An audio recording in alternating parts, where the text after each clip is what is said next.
Ketegangan diplomatik antara Jepang dan Cina terus memicu dampak ekonomi, terutama pada sektor pariwisata yang selama ini menjadi salah satu penopang ekonomi Jepang.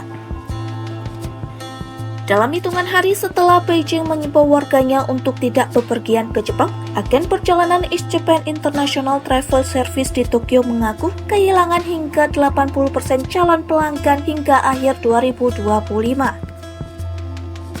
Menurut laporan Reuters, perusahaan itu selama ini banyak melayani wisatawan asal Cina yang ingin melancong ke negeri matahari terbit. Penurunan pemesanan hingga 80% menjadi pukulan besar dan kondisi yang sama diprediksi akan dialami oleh perusahaan travel lain.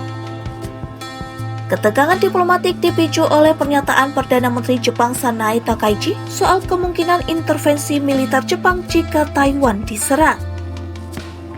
Cina menganggapnya sebagai pelanggaran komitmen politik dan hingga saat ini terus melontarkan kecaman sekaligus permintaan agar Takaichi menarik pernyataannya. Sejak polemik itu terjadi lonjakan pembatalan tiket penerbangan antar kedua negara dan anjloknya saham pariwisata Jepang.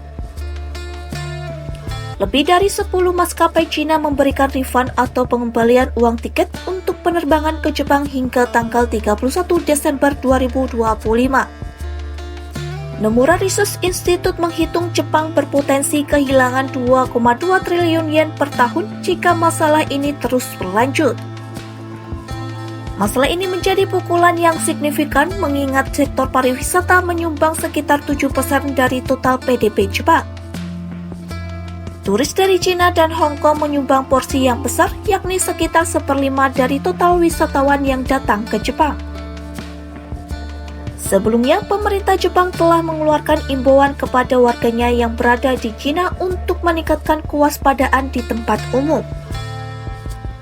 Pemerintah Jepang menyampaikannya melalui Kedutaan Besar Jepang di Cina pada Senin 17 November 2025. Dalam imbauan yang dibagikan lewat laman resmi itu, warga Jepang di Cina diminta untuk menghindari kerumunan dan memperhatikan kondisi sekitar. Warga Jepang juga diminta berhati-hati dalam berbicara maupun bersikap, terutama saat berinteraksi dengan penduduk lokal di Cina.